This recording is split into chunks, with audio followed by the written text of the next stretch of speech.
Hello students आज की video में आपको chapter 8 reach for the top की सेकंड पार्ट मारिया सारापोवा के बारे में बताएंगे। मारिया सारापोवा की जो है इसमें कहानी बताई गई है चैप्टर में, उनकी लाइफ के बारे में बताया गया है।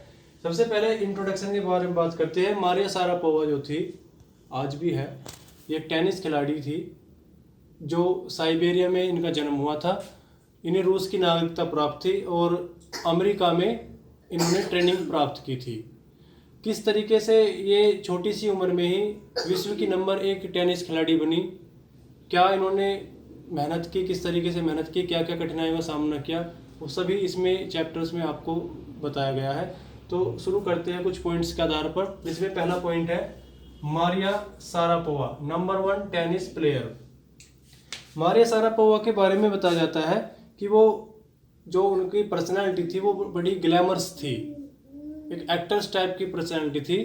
वो हमेशा मुस्कुराहट उनके चेहरे पर रहती थी और भड़कीले कपड़े पहनती थी, लेकिन फिर भी उनमें एक ऐसा टैलेंट था जो दुर्लभ था। और उसी टैलेंट की बदौलत वो छोटी सी उम्र में ही, केवल 18 साल की उम्र में, विश्व की नंबर 1 टेनिस खिलाड़ी बनी। ठीक है, लेकिन जो वे नंबर 1 टेनिस खिलाड़ी बनी, इसके बनने की शुरुआत बहुत पहले ही हो चुकी थी, जब उनको ट्रेनिंग के लिए यूएस से भेजा गया था। तो नेक्स्ट पॉइंट है हर ट्रिप टू यूएस। जब वो केवल 10 साल की भी नहीं हुई थी, उसी वक्त उनको अमेरिका में टेनिस की ट्रेनिंग के लिए भेज दिया गया था। वहाँ पर वो अपने पिता के साथ गई। अमेरिका के शहर फ्लोरिडा में उनकी ट्रेनिंग शुरू हुई और उन्हें बहुत त्याग करना पड़ा। कारण, जब वो ट्रेनिंग करने गई तो वीज़ा रेस्ट्रिक्शंस की वजह से, वीज़ा के कुछ वहाँ पे नियम थे, जिसकी वजह से उनकी माँ येलेना उनके साथ नहीं जा पाई और जब तक वो वहाँ पे ट्रेनिंग करते रहे उन्हें अपनी मदर से अलग रहना पड़ा।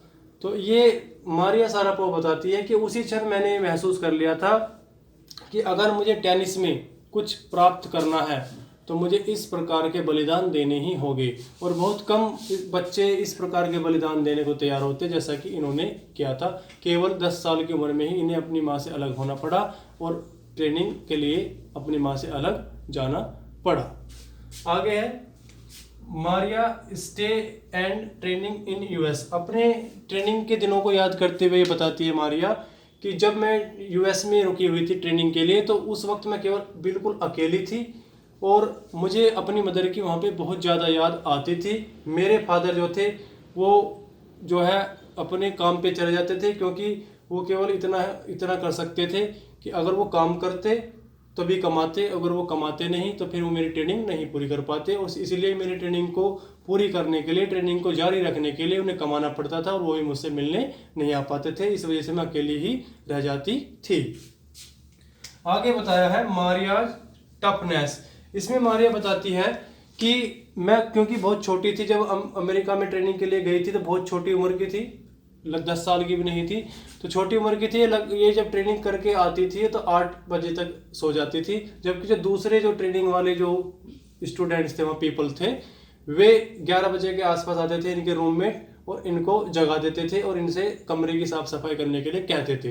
तो मारिया कहती है कि मैं उनकी इस अमानवीय हरकत से भी कभी परेशान नहीं होती थी। मैं कभी भी पीछे हटने के लिए तैयार नहीं, बल्कि इससे और मैं मानसिक रूप से मजबूत होती चली गई और मेरी इच्छा शक्ति, दृढ़ इच्छा शक्ति और बढ़ती चली गई।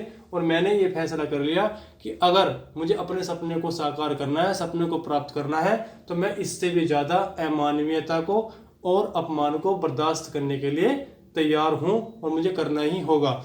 और ये जो उनके अंदर टफनेस थी वो आज भी ऐसी ही बनी हुई है। और इसी टफनेस के बदौलत 2004 में उन्होंने विंबलडन का खिताब जीता और नेक्स्ट ईयर यानी कि 2005 में 2005 में वो विश्व की नंबर 1 टेनिस खिलाड़ी बन गई। नेक्स्ट है हर मंत्र फॉर सक्सेस।